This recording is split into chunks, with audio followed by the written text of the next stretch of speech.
দক্ষিণ এশিয়ায় টানা ৪ বছরে ৩টি সরকারের পতন ঘটে। শুরুটা হয়েছিল ২০২২ সালে শ্রীলঙ্কায়। অর্থনৈতিক সংকট, মুদ্রাস্ফীতি এবং তৎকালীন প্রেসিডেন্ট রাজা পাকসের স্বজনপ্রীতির কারণে সেখানে আন্দোলনটি তীব্র থেকে তীব্রতর হতে থাকে এবং শেষ পর্যন্ত তৎকালীন প্রেসিডেন্ট গোতাবায়া রাজাপাকসের পতন ঘটে। এরপর ২০২৪ সালে বাংলাদেশেও সরকারের পতন ঘটে। শুরু হয়েছিল কোটা আন্দোলনের মাধ্যমে।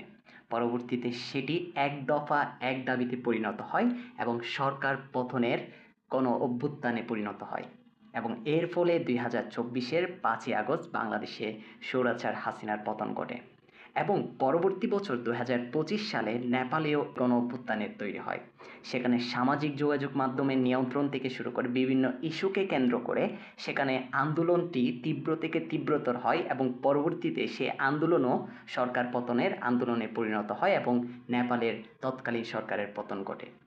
এই ৩টি রাষ্ট্রের সরকার পতনের আন্দোলনে গুরুত্বপূর্ণ ভূমিকা রেখেছে জেনজি এবং সম্প্রতি ভারতীয় তীব্র আন্দোলনের সৃষ্টি হয়েছে যেখানে গুরুত্বপূর্ণ ভূমিকা রাখছে জেনজি এবং তারা সম্প্রতি সংসদ ভবনও ঘেরাও করেছে এবং ভারতীয় নেটওয়ার্ক বন্ধ করে দেওয়া হয়েছিল।